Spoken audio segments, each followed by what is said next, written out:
Paul, who has a master's in public policy and is a general contractor and entrepreneur. Ladies, before we get into this, I want us to actually watch this video. But for those who are watching us today, I want you to know that this is going to be something that is not pleasant to watch.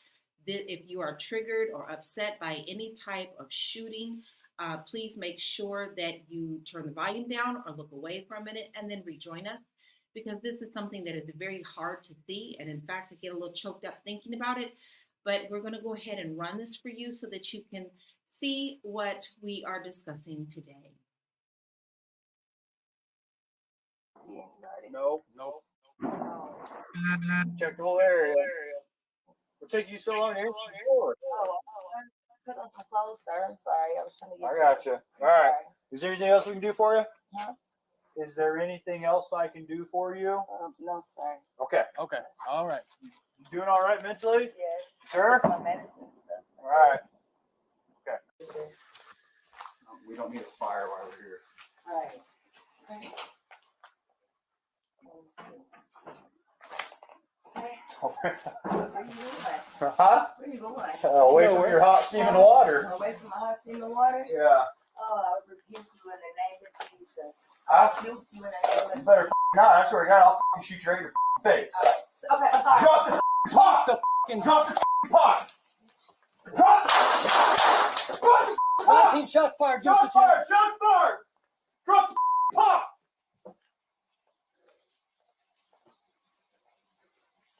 Bring EMS now. We got a headshot wound to the female. Headshot wound to the female. 1078.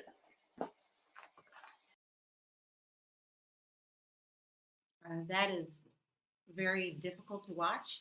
I know that a lot of our panel is feeling pretty uncomfortable. I'm feeling very uncomfortable about it, because I think this happens way too much in our communities. But I would love to hear what your initial thoughts are on this video. And I'm going to start with Athena.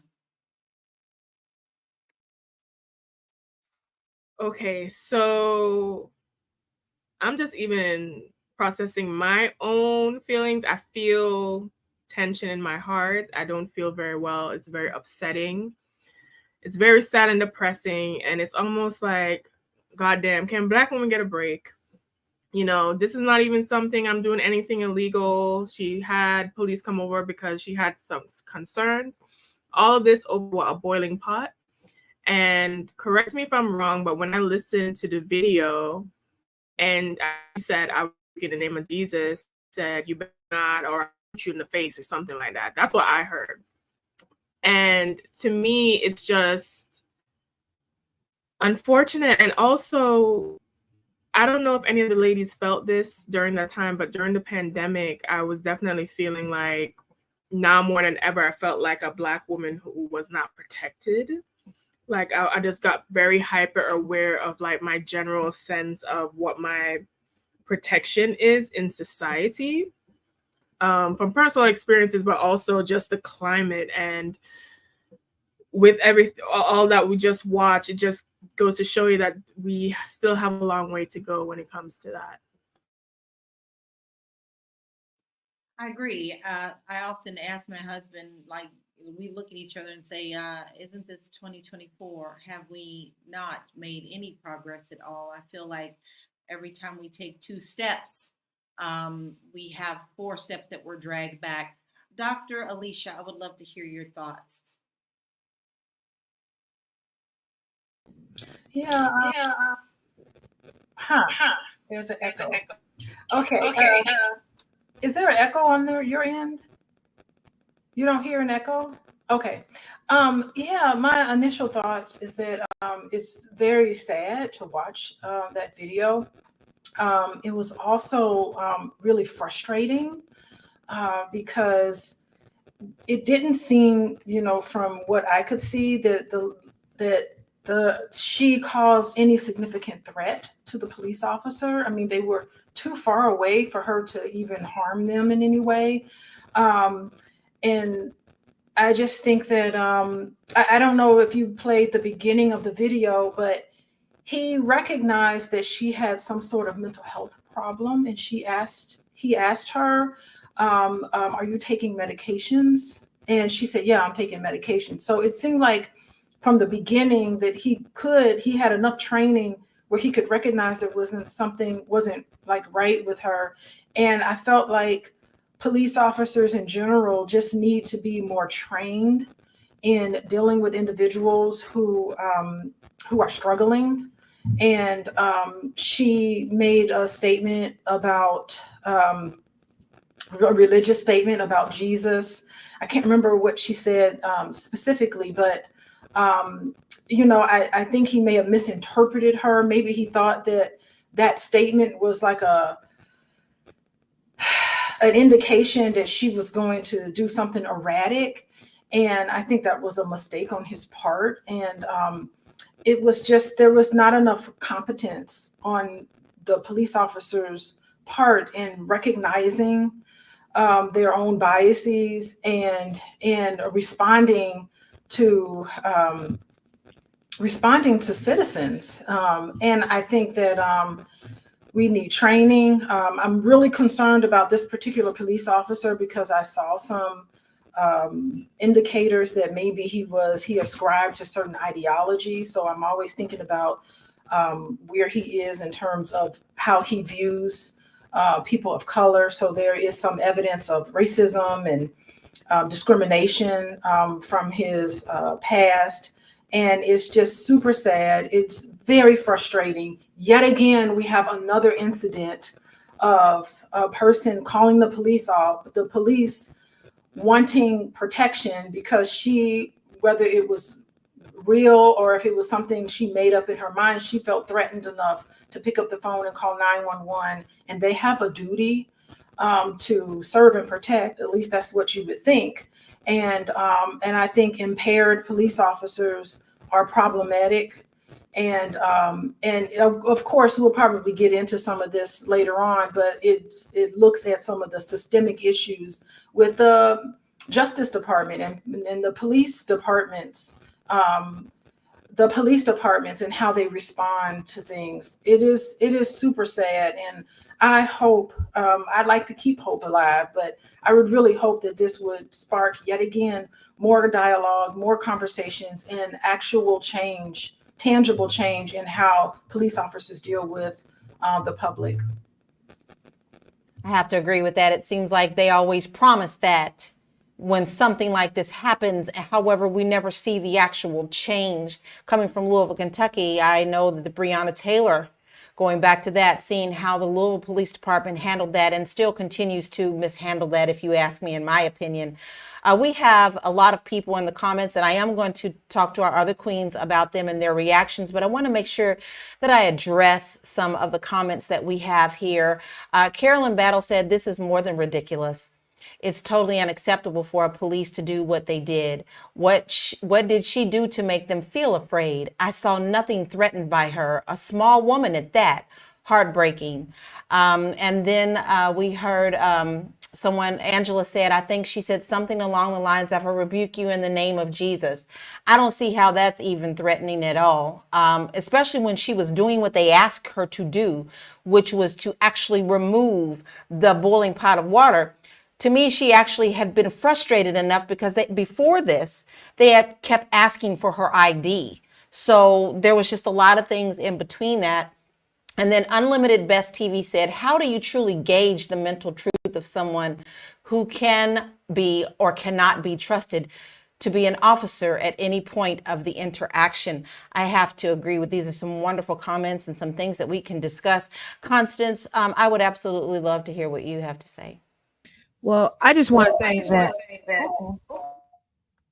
Are we good? Okay. I want to say that I appreciate Dr. Alicia's perspective. You really give me hope for humanity because I don't have as much empathy as you do for these racist bastards. It's disgusting. And it's one of the reasons why I still believe in hell, because I think people like that should burn there. Seriously. It likens to, Mary Turner when they took her and strung her up and she was pregnant and they cut the baby out and stomped the baby. This is what they did to our people. These are the people who bred these people, and they still exist today. These people are the same people who would have stood by and watched Black men get lynched for no reason and brought their children to do the same. These people still exist today, and it angers me so much. I saw this yesterday and I wish I hadn't. Like I seen the news interview last week, and I was like, what are they talking about? And when they released it, I accidentally seen it, and then I posted it on my page, and then I said, there's no way that anybody can justify this. But then there were people who justified it. And like I said, those are the same people who would have brought their children to a public lynching. And these people still exist. And so it bothers me to my core, because we can talk about it and talk about it and talk about it. But because you have racists who have a thirst and a hunger to kill Black people, you're going to have this, and they do it with impunity. And the reason why he felt so comfortable in lying, because if you look at the rest of the video, he says afterwards, and the other police officer said, "Oh, I'm still on." He obviously didn't have his camera on. He knew what he went in there to do. He knew what he. So he said, "See, she threw this water. This water almost got to my feet or something like that." She had already poured it out. He was already trying to make up a lie. Again, he had a thirst and a hunger to shoot somebody in such a horrible, horrifying way. And so it's not even about police training. It's about them screening people, giving them mental screening to see if they are fit and suitable for the job. Have they had any do they have any racist tendencies? Do they have any backgrounds to substantiate that they've done anything with racial motives? So that's what the police departments need to be doing. The training, yeah, they need more training, but if people already come with their innate biases, then they're going to act accordingly. And he's probably did this in some other capacity. I can't believe this is his first rodeo. I cannot believe it. But he did go in there intentionally intending on killing that woman. I won't believe anything else. I have to agree with you on that. And I also really feel that a lot of these police departments are being weaponized and militarized.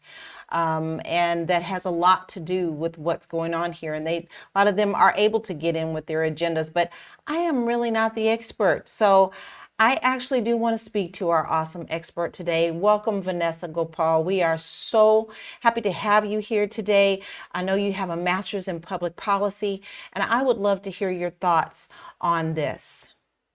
Thank you for having me. Like you all said, I am extremely disturbed by this video.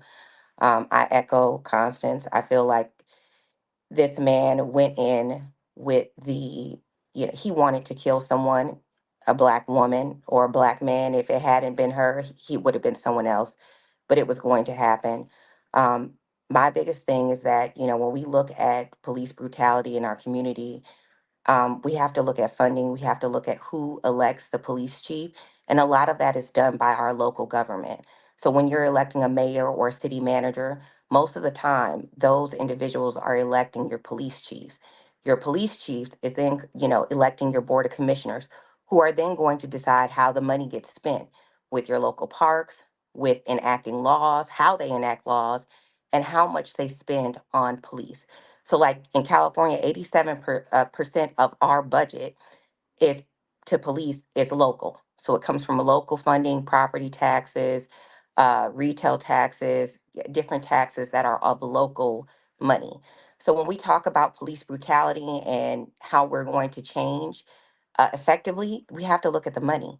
So if we're not showing up to vote at our local elections, then all the talk and all the movement, all the, getting pissed off over and over again as we see it over and over again, it's for nothing. We have to put individuals in our local elections that are for us, that will appoint a police chief that understands that there is an issue with brutality and killings of Black men and women, who will then appoint a board of commissioner who cares about how they spend the money within the police department. I agree to some degree there is training, but you can't, if I go get a job as a counselor or I work for a school, they do a better background check than they do with these police officers who are they're giving them a gun and telling them basically go do whatever you want. So even as we look at this election and we look at a person like Trump who is trying to push this initiative through the Project 2025, we have to consider, do we really, I mean, police officers already have a ton of immunity, but do we want to give them unlimited immunity when we constantly see things like this over and over and over again? Take away the funding, or at least control the funding. I don't know if taking away the funding will actually ever be realistic, but let's control the funding. Let's control how it gets spent. Let's do better research on how we hire police officers. Let's look through their social media account. Let's interview people. I mean, this should be a very serious thing, but we have to show up to our local elections and vote for people who have the same ideologies about police brutality in the I'm sorry that we lost her. Hopefully we'll get her back. If you're just now joining us, you are watching Fly Nubian Money, where we help you master your mindset and maximize your money. And if you don't want to miss an episode of ours, because we do talk about some very tough topics, as you know, today, and we also do talk about other things that affect our community, you want to make sure you text the word Queens, QUEENS, to 87948. We are also on Spotify, so if you can't just catch us during the day, you could put us on your radio or whatever you're listening to, and that show my age by saying radio. Go ahead and stream us every day, and make sure that you go to Fly Nubian Money and make sure you give us a good thumbs up over there as well. And then also, guys, if you ever feel like you want to join the conversation with us, all you have to do is to email us and let us know that you're interested in being a participant on our show. And you can email us at info@realvirtual.net. I'm actually going to spell that REELVIRTUAL.net. We would love to have you. Today we are talking about something very heavy, something that is becoming more common and everyday occurrence, if you ask me, within our community. Sonya Massey was tragically killed by an Illinois police officer. And I don't know about y'all, but I'm tired of having to say their names, because this list is getting longer and longer as we go on, and I don't see any changes. But I am actually going to throw this back over to you, Vanessa, because I know you were in the middle of saying something very, very important, and I want you to finish your thoughts, please. Oh, thank you. I apologize. There were some technical difficulties, but basically, we just need to show up at our local elections. I understand that if you're not politically, or if you don't understand politics and how they work, uh, when we get excited about these presidential elections, it's great. But we need to have that same enthusiasm for our local elections, because when things like this happen, we need to look to our board of commissioners, we need to look to our chief of police, and we need to look to our mayor. And we need to replace them if they don't share the same ideologies that we have. And so that's always my biggest argument, is that, getting amped up for presidential elections is good. I'm glad people are going out to the polls, but let's keep that same energy when it comes to local elections. I preach that every day. I truly mean that. We all have to be very aware of what we're doing when we're voting. We have had a couple of comments saying that voting is not going to change. I cannot get with that. I honestly feel that voting does make a change, but we have to understand that we need to start on the lower levels. You don't just look for the big presidentials. You don't just look for the senators and the congressmen. You look for the jailer. You look for the sheriff. You look for the librarian, and you research all of them, because if they have this ideology and no one really knows what they're doing and you're just checking boxes, this is what we're going to get. And that's what I have to say about that. I am sorry, y'all. I am like thoroughly emotional about this, and I am really trying to be real cool about this. But Dr. Alicia, I'm going to throw a question to you because obviously I'm emotional. Can you please talk about the emotional turmoil that Black people face in situations like this? Yeah, I mean, what do you do when you are Oh, wait. Okay. Yeah, I mean, it's really a really sticky situation that we see a lot in my field because there is a need when you feel threatened to want to need to have to call the police to protect you. But at the same time, for a lot of Black people and Black women in particular, there's this sort of conflict. Like, I don't know. Okay, suppose a Black woman is in a domestic violence situation. They're less likely to call the police to come and save them because they're like, I don't know if this police officer is going to work out their problems with Black people or my spouse incorrectly. And so it puts them in a situation where when they really need someone to come in and protect, like a honest police officer, and they're not able to do that because there's for a good reason, lack of trust in the judicial system. And I mean, I really think that that's just a realistic thing that a lot of people have, especially Black women, when they're in these situations.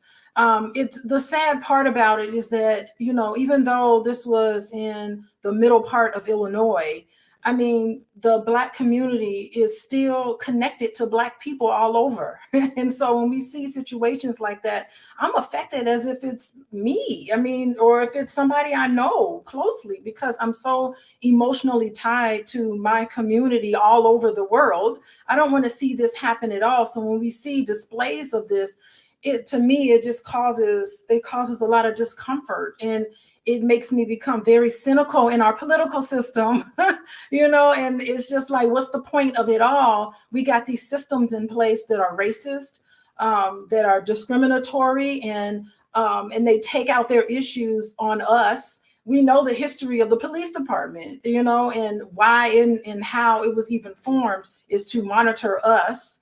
And it's something that just causes so much anguish to see things like that happen in communities in which, although I'm not physically there, I have an emotional tie to that. And how could it not affect us collectively? And that's, I think we do need to educate the public about the possibilities of municipalities and carrying out things. So I really love you, Vanessa, and what you're saying. I think the public needs to be more educated, and we just need to not just vote and then go on about our merry little way. We really need to vote and pay attention to what the people are doing, because they work for us. When you're in public position like that, their salary is for us. So we really need to be more invested in these systems. And I understand these systems hate us, and it's a hard situation for us to be in because there's so many Black people. It's just like, you know what? I'm just going to not participate in this system. That I have no trust in the system at all, and they get discouraged by voting and keeping up with this. So I love that Vanessa is talking about some of these things, and maybe just recognize that we're caught between a rock and a really hard place about understanding that we know these systems are racist. I mean, even the federal government has admitted, yes, these systems are racist, and they track it. They track how the racism within the criminal justice system is tracked by our federal government. They know this to be true. And so what do we do about it? It just seems to be such a big issue. And it's just disheartening to see this lady who clearly was struggling in a lot of different ways, and to see this interaction. And I'm happy that this police officer is in jail, is in prison. It looks like he is going to have his day in court. But this doesn't reflect all officers. There are some really good, I know there are police officers in my family. There are police officers that I know really well, and they are good people. And it's very frustrating to see this sort of incident happening. So that's what I would say. We have some graphics up right now that I do want to definitely talk about. And this one in particular, race soldiers racially executed an innocent Black woman named Sonya Massey by falsely claiming she was threatening them with boiling water. This was from, I believe this is from X. Someone on X. Notice the Viking calendar tattoo on the race soldier's arm. This is common among white supremacists. But every time we see something like this, they try to hide it, and it's always the public, to me, if you ask me, that ends up finding things and bringing it to the attention of the public. I never really see these things being noted in the news reports unless someone else in the community of social media has always brought it out first. I'd like to know from those who are watching us, do you feel that it is way too easy for racists to enter police enforcement and law enforcement without being thoroughly checked in the background? To me, if he had this tattoo before he went into the police enforcement, that would have been a woo, woo, woo. He doesn't need to be on the force. So I would actually love to hear your thoughts about that. We have some wonderful people in here giving us great comments.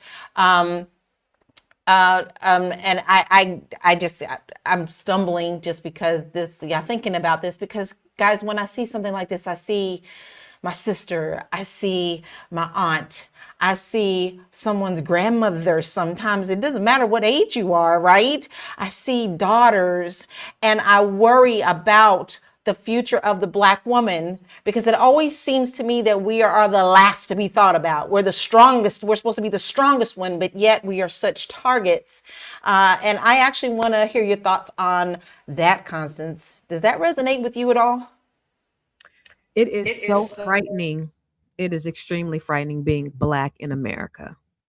Being Black in America is one of the scariest things you can be.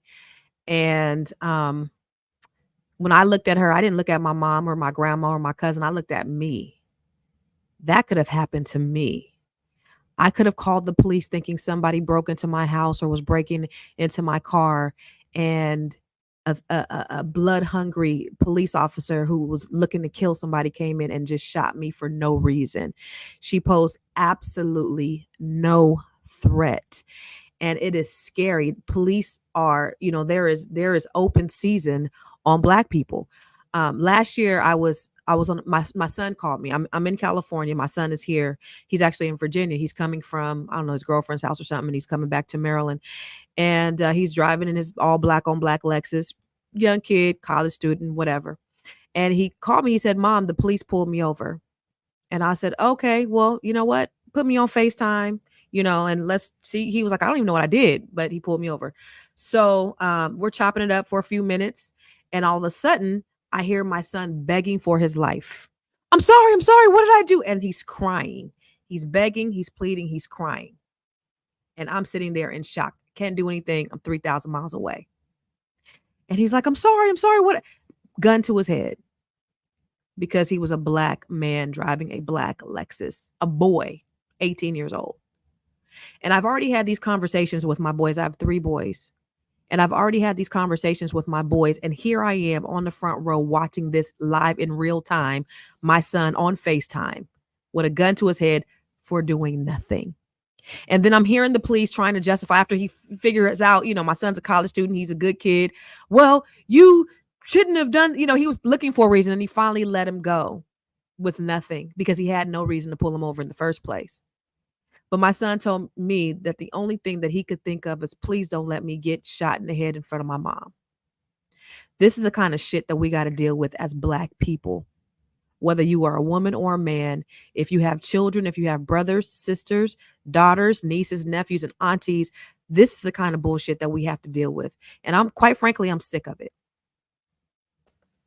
I'm right there with you. I never will forget, I was driving our Beamer in LA, and I was showing property in Compton, and I got pulled over for no reason. And I just knew that my husband had always told me, you put me on the phone or you call 911 and you leave them on the side of the, and I was like, well, I don't trust 911. They work with the police. So I literally called my husband and just let him hear as well. And I couldn't believe how shaken I was, because there was really no reason. He just wanted to see who was driving the BMW with the tinted windows, and asked me what I was doing, even when I told him that I was an agent. I'm a realtor. I'm showing property in Compton.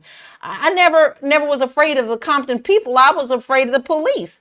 So I hear where you're coming from, Constance. When I got finished with that, I was shooketh all the way to the core, because he was asking questions that were not relevant, and I literally was afraid for my life.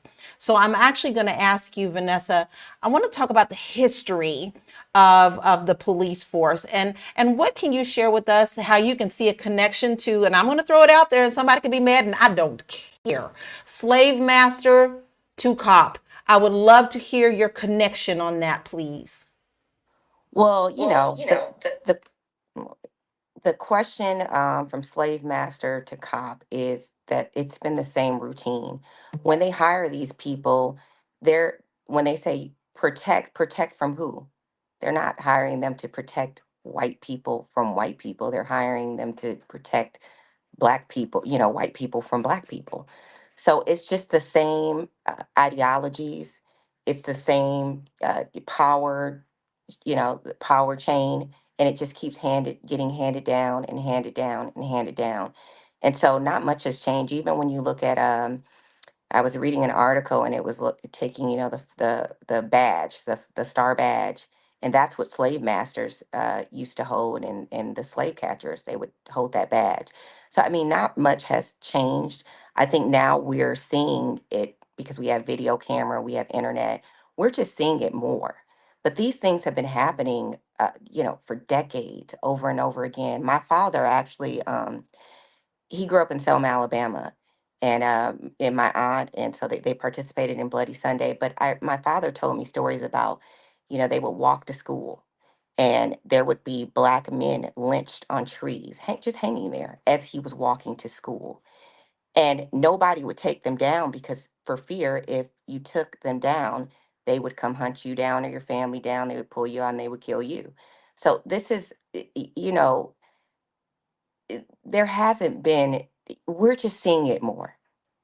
And I think we're more aware of it. And so, like I said, that's why I'm a big proponent of showing up and making sure that the voting power that our ancestors fought for, that we use it, and we put people in office that can at least share or change some of the history of what policing has been. But we're seeing it more. I think that most police officers, I don't believe that we have a plethora of good police officers, maybe a handful, but I think that most of them share the same ideology because it's a taught ideology that you're protecting white people from black people.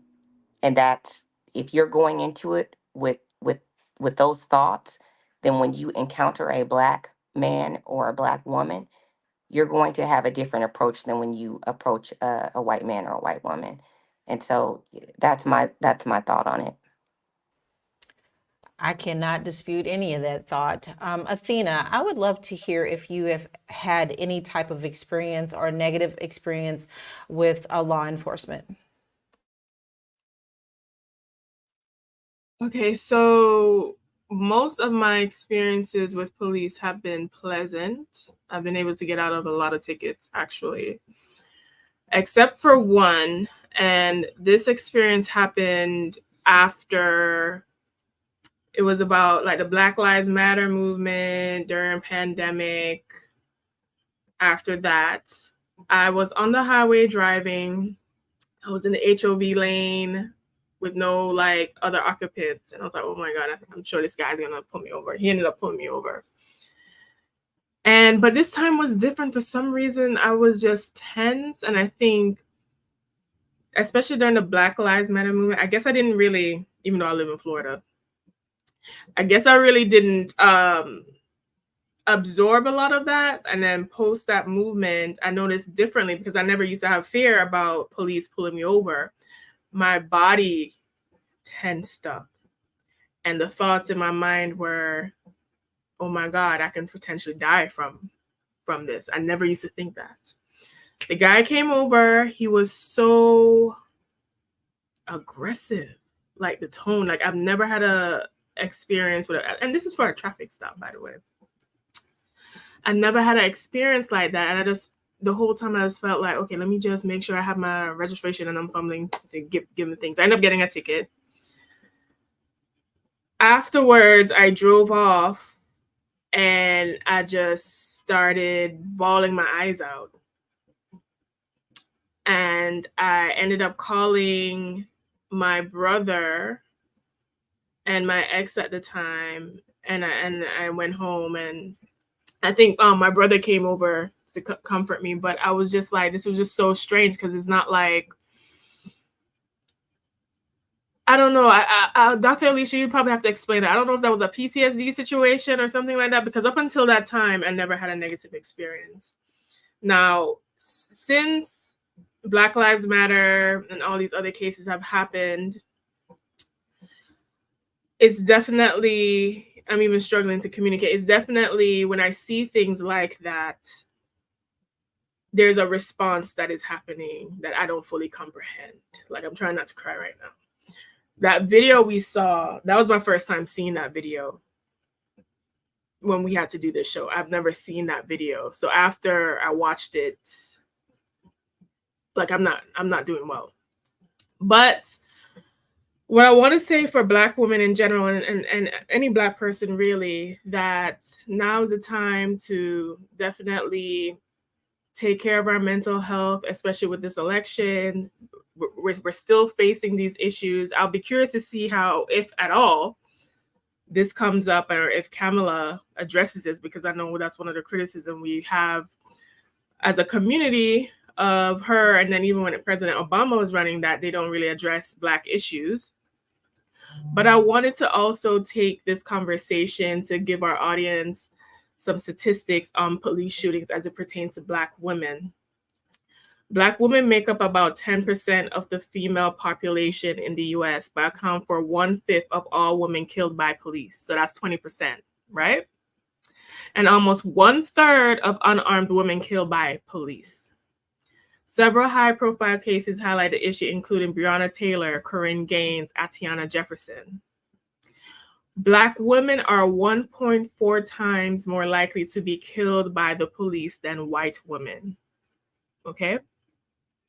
And have been killed in various situations during wellness checks, traffic stops, and mistaken identity incidents.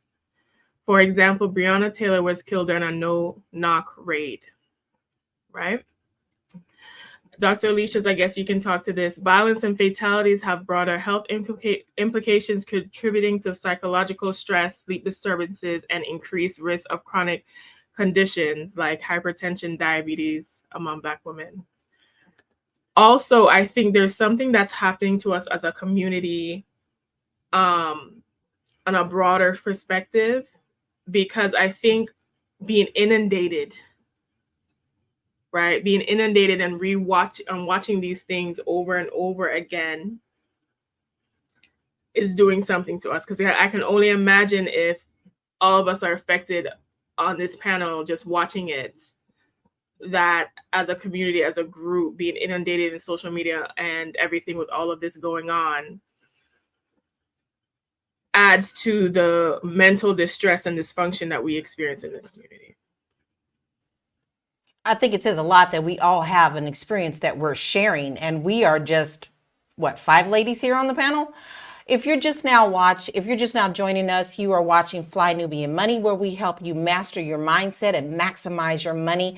Today, we are talking about a very difficult conversation with Sonya Massey, who was tragically killed by the hands of an Illinois police officer.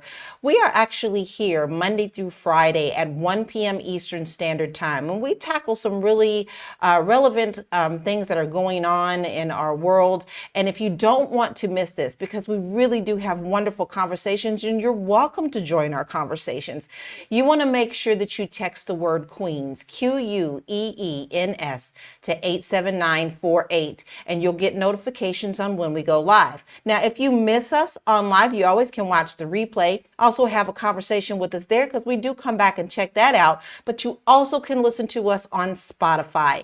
So you can go to Spotify and look up Fly Nubian Money and carry us with you wherever you go. Now, we also help you with your money, right? We're talking about mindset today, but we're going to also talk about money. If you're interested in how to get your money right, you can go to our website, which is flynubianmoney.com. And you'll get free resources and courses to help you get your money right. Now, I do want to dive back in, but we do have a video that I would like to share before we go back into the conversation.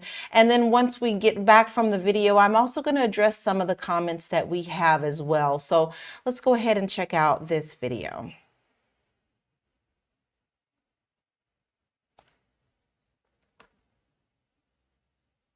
Okay, we might be having a little bit of technical difficulty on that. So while we're setting that up, there we go. This is again, we're going to give our police their power back, and we're going to give them immunity from prosecution. So they're not prosecuted for doing their job. We'll take over the horribly run capital of our country, Washington, D.C., and clean up, renovate, and rebuild our capital city so that it's no longer a nightmare of murder and crime, but rather it will become the most beautiful capital anywhere in the world. On day one, I will sign a new executive order to cut federal funding for any school pushing critical race theory, transgender insanity, and other inappropriate racial, sexual, or political content.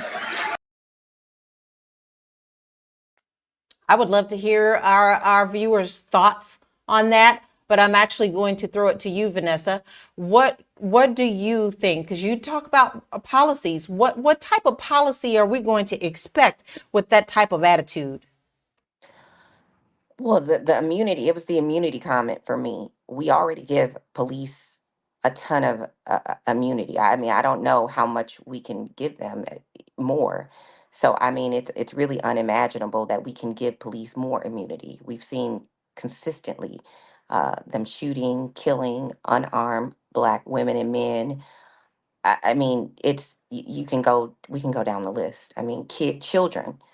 So that's very alarming. And so what that resonates with me when I hear Donald Trump give that speech is he's basically saying, I want to take it back to the days of, slave catcher. It just reminds me of white men hunting Black people. That's what that sounds like to me. And there are no laws. We're going to take it back to a time where if you protest, even that that this should just be accepted. So that's what I hear, in those speeches. And the federal government makes a lot of laws and regulations. They could push for to give police officers immunity, but once again, your local division, for the people that are saying voting does not matter, 87% of local funding funds your local police departments on average. This was the number in 2021. 87%. That means 13% is coming from the federal government and state, right? It's a small amount. So if you start putting your foot down on that 87% and how it gets spent and who in doing better background checks and having better qualification standards for police officers, then we might effectively see change. But that's what I hear from Donald Trump. To go back to your question, I just had to once again throw that in there for the people that are saying voting does not matter. It absolutely does. I would prefer you to vote in your local election before you do your presidential election. Like right now, we should all be calling the mayor to fire the chief of police in that city. Which it'll trickle down. So we just have to be vigilant. And when we hear people talking like this, interpreting is he's saying exactly what he's saying. He's saying that I want to give police officers unlimited power to shoot and kill Black and brown people. He's Let not me add, saying I need to add to that, y'all. If Donald Trump gets elected, y'all better go out and get some guns and y'all better start shooting back, because that's the only recourse that we have in this type of environment.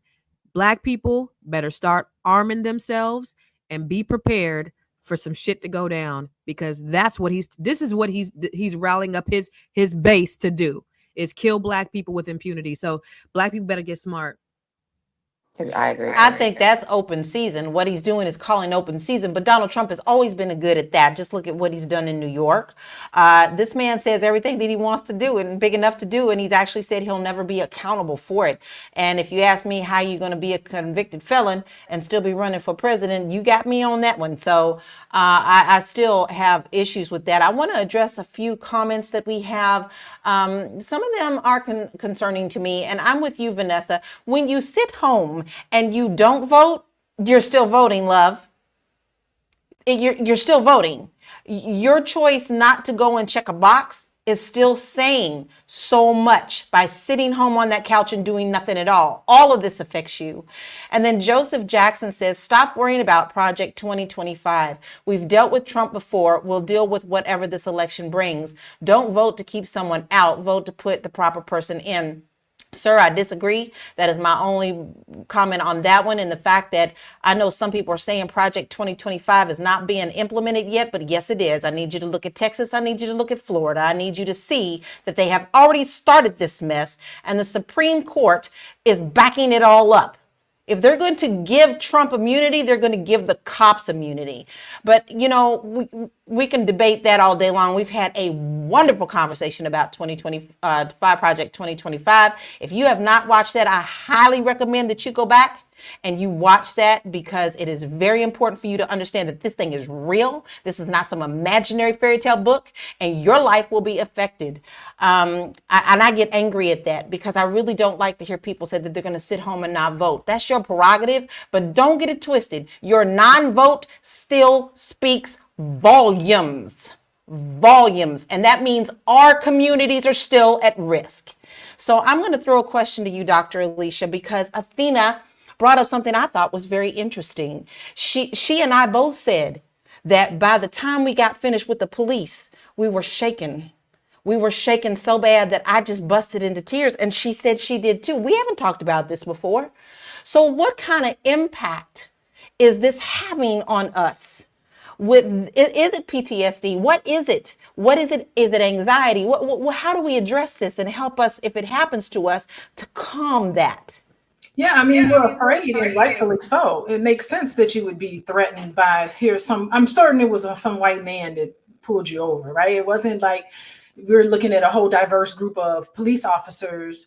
And yeah, that transference and counter transference back and forth is a real thing. And yeah, you can feel like, when someone doesn't like you. You can tell, you can feel when you have a conversation with someone, an interaction with somebody who has a gun. You can tell when that person is looking at you in a certain way. And yeah, I mean, that's a very realistic feeling to have, to be distraught. I mean, and even Constance, I have a Black son too, who is 6'8". He's a gentle person, but he's 6'8" and probably getting taller. And I don't know. I mean, it is a very,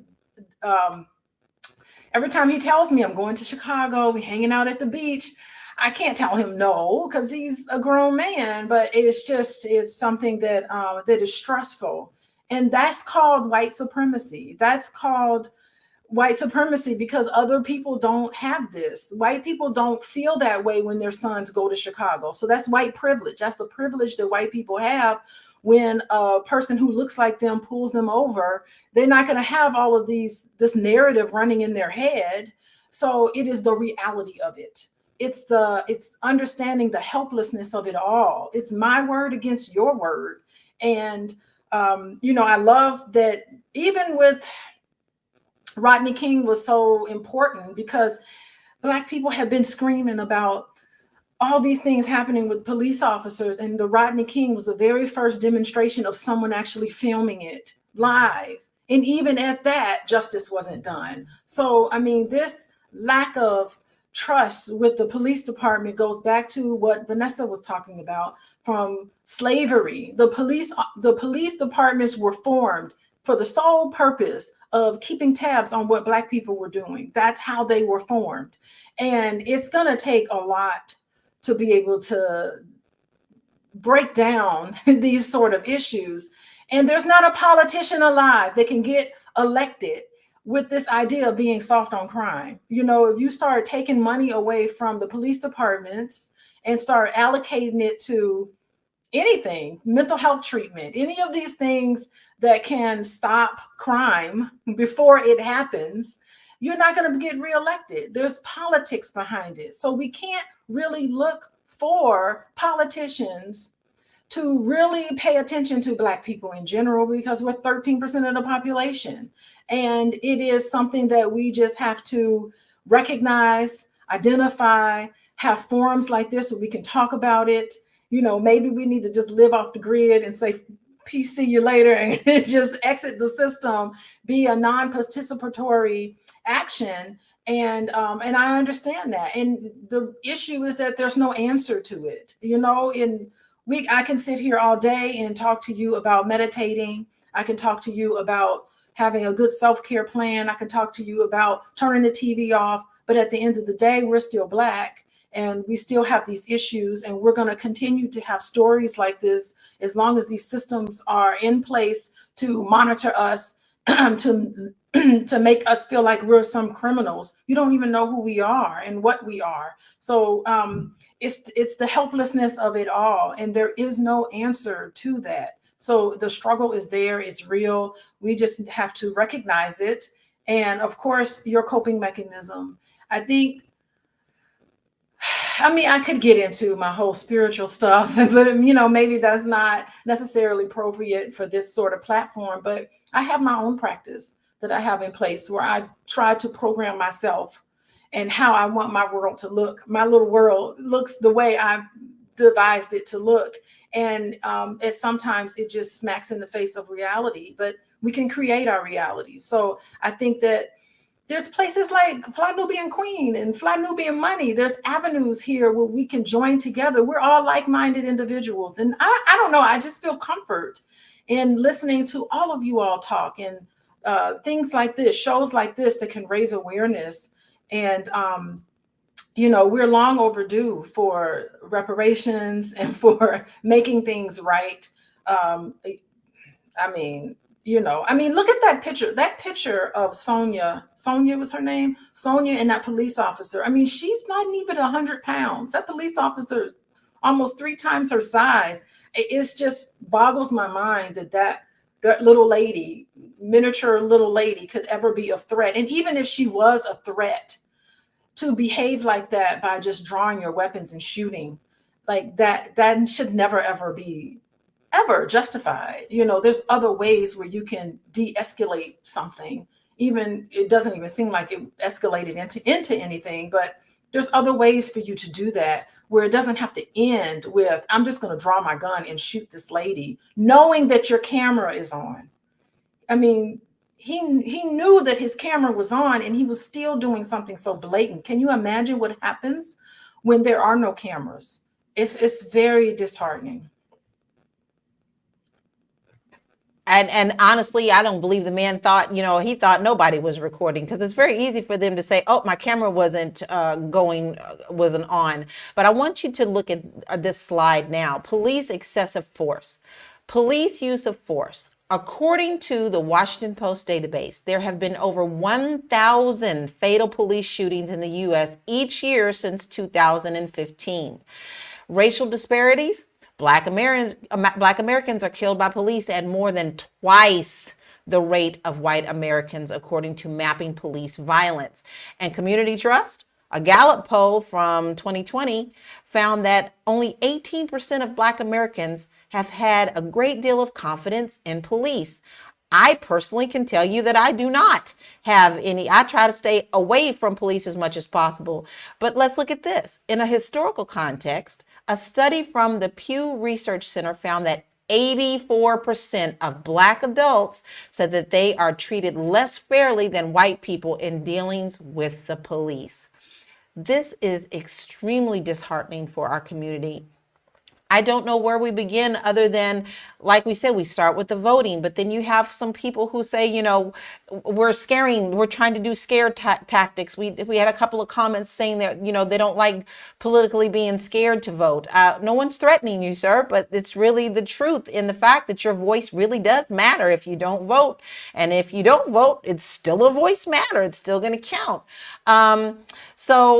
This one here I love, not having a pot to piss in. I still refuse to be treated like a second-class citizen. I agree with that. I mean, we pay you to protect us, but I'm at the point now where you have to really evaluate if you even want to call the popo. Are you going to be in danger? Are they really going to come? Because as someone also stated in the comments, that the police seemed agitated that they had to be there in the first place when she was calling for protection. So there is so much to unpack with this. We really wanted to get into this some more, but we could talk all day on this. We really can. But we are really appreciative of you actually being here with us to discuss this matter. So before we go, I actually want to hear some final thoughts and then tell us where we can find you. I'm going to begin with you, Athena. Can you please tell us some of your thoughts on this? Where do you think we go from here, and how can we reach you? Final thoughts are this, especially to my Black women. Clearly, we're seeing that there's a lot of issues facing us right now. We're not being protected by the police. The men are having their little snow bunny season, passport bros season. Are questioning our worth left, right, and center every day. It just seems so that we can't find a break. And so what I would suggest is that you enjoy some soft life and relax, and don't feel like you have to mule for anyone or anybody, because clearly we see that we are not priorities in the ways that we need to be. My advice would be to galvanize yourself, make sure that your money is all the way together financially, especially with things coming down the pipeline, Project 2025, AI, etc. You can find information on how to confidently manage your finances and create your best wealthy goddess life on my website at wewealthwomen.com. Outside of that, I am learning how to garden, and I will be practicing with my Smith & Wesson, and I advise Black women to do so as well. I agree. I've got my Erica Badu ready. Vanessa, I would love to hear your thoughts, and we are so happy to have you here today for your perspective. And where can we find you? No, thank you, ladies, for having me. Thank you to everybody in the comments who joined on today. We appreciate you interacting. My final comments is we have to show up and vote. Local elections, it matters. I don't care. It matters. Sometimes we're appointing judges, city commissioners. If someone, was to tell you, I'm going to take all your money, and you have no ability to tell me how to spend it, you would go crazy. So that's what you're doing when you don't show up and vote at your local elections. If you are paying taxes, you need to show up and vote. If you're not paying taxes, still show up and vote. You can find me on social media at VGopaul. That's VGOPAUL. My company is Winter Remodeling Incorporated. And vote, vote, vote. And I'll add vote, vote, vote, and ditto, ditto, ditto. Constance, I would love to hear your final thoughts, because I know you always bring the fire. And where can we find you? Y'all, this is so sad, and I thought about it all day yesterday. I dreamed about it last night. I saw it again when I woke up this morning. I showed my kids, which they are so upset with me because they're like, "Mom, you're always showing us somebody dying," but this is the reality. When my children were smaller, I have 3 boys and 1 daughter. I knew what I had to prepare them for in America.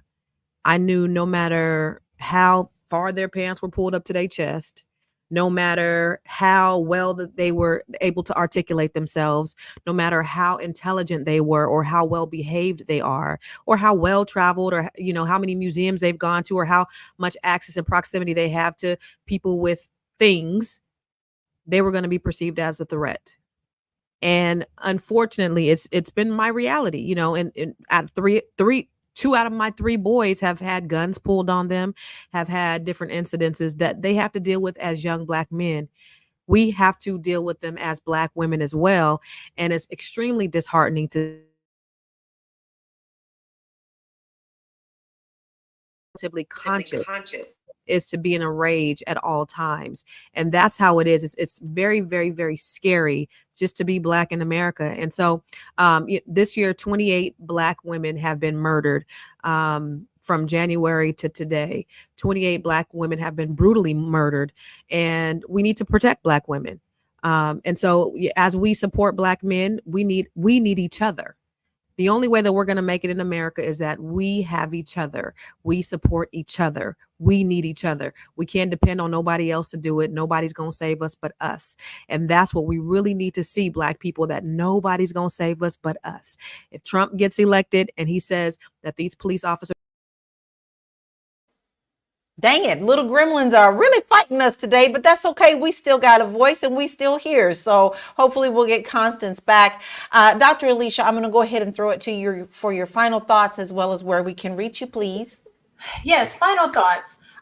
We know that the criminal justice system is racist. It is not my opinion. This is really a fact. The criminal justice system is racist. Surveillance, how you sentence people, arrest, there's racism. When it comes to booking, there's racism. When they come out of the prison system, the criminal justice system, there's racism there because you're discriminated against because of your past. And we know that criminal activity is not just designated to one group of people. There's not one group that's more likely to be criminals above another. So it has nothing to do with race necessarily. So the thing is that knowing this, what do we do about it? I think that all of us need to take a deep breath. And when I say get into some spiritual practices, I really mean that. You need to call on your ancestors, have them come and protect you. I visualize all of my children, my whole house, everybody I love and respect. I visualize a white light around everybody of protection. We got to get on a spiritual level to combat what's going on here and not walk around like we're some victims. And there can be things that's happened that could victimize individuals, but we really need to start protecting ourselves spiritually. I have my own spiritual practice. I encourage everybody to do that as well. Religion, whatever it is that you adhere to, I really think that this is the time to call upon that. Call upon our ancestors, call upon your higher self, whatever you connect with. If you want to reach out to me, you can find me at Coaching with Dr. Alicia. I work with individuals and couples. If you want to follow me on Instagram, you can get me on the gram with Coaching with Dr. Alicia.